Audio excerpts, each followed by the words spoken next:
Dahil pag may position, there is a power in a position. Pag nasa position ka, may power and authority ka. Ano mangyayari doon?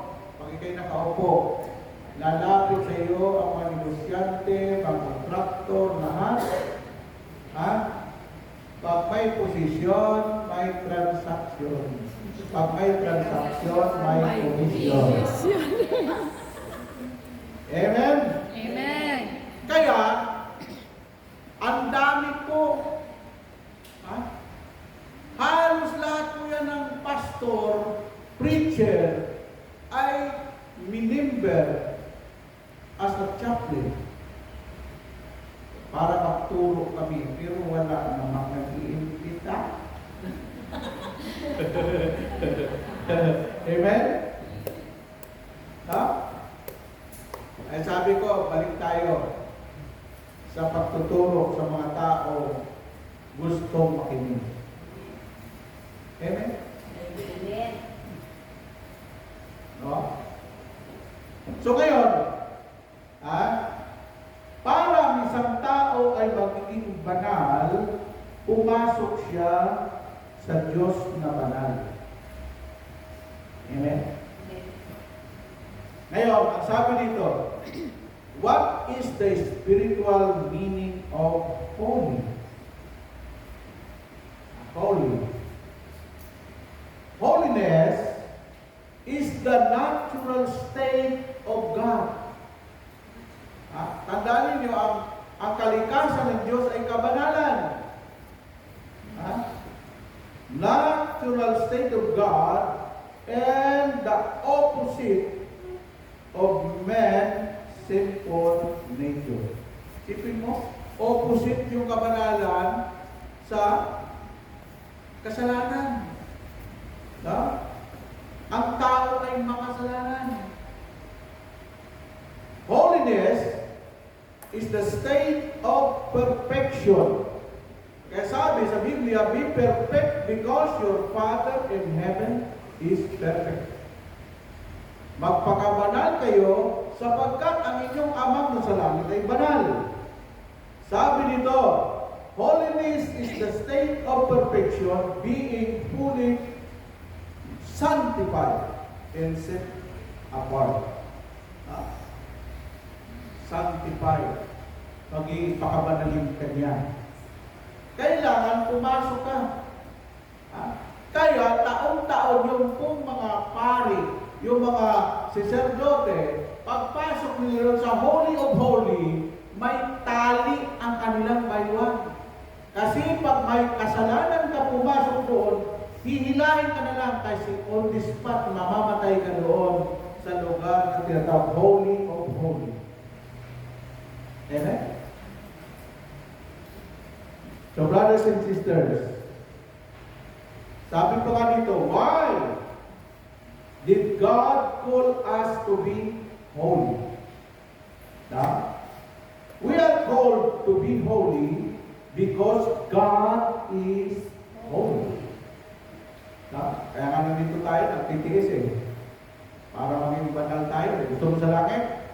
Hindi naman makapasok doon makasalanan. Kasi may lugar ang makasalanan doon, impyerno. Ang lugar ng mga banal, langit. Pantay natin yung langit ng banal. Kaganda natin kay Jeffrey. Laging, kahit anong sabihin mo, ready siya. Siya na banal. Ang kamay ni Jeffrey banal. Para kay Lord. Amen? Amen. Okay. We need to not only reflect the heart of God as far as loving people, but also need to reflect the characters of God. And have the mind. Okay? And have the mind of Christ, pursuing holy character in behavior. This is not just because it's nice to be a God person. Yung dalawang yan, behavior, character. Kaya mayroon tayong tinatawag sa Pilipinas kami, ang tinututukan po namin yung character formation. Kahit matalino ka sa maugali mo, lumayas ka dito sa gawain ito, di ka kailangan namin. Amen.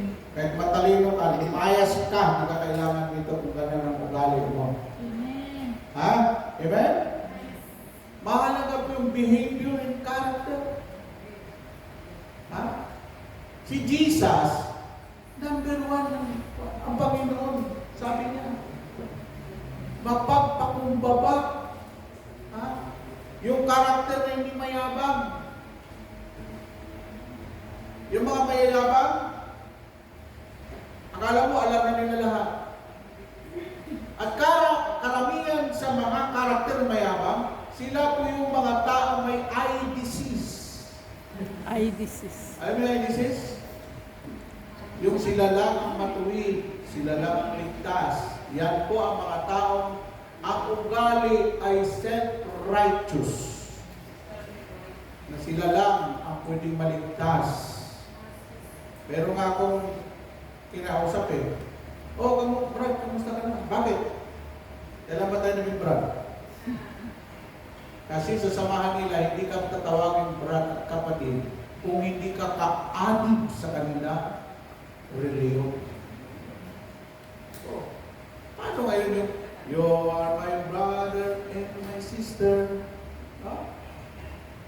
Ibig sabihin, kung hindi kami magpa-binyag sa iyo, hindi kami sumama sa iyo, hindi na tayo magkapatid. Isa lang Diyos natin. Ang Diyos natin mabait.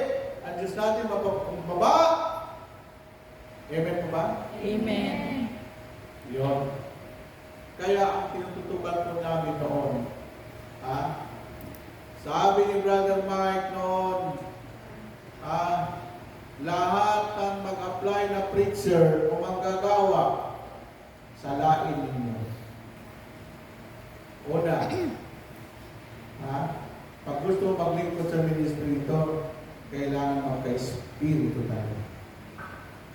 Tawag doon, lagi sinasabi ni Brother Mike, if you want to serve this ministry, clear your conscience.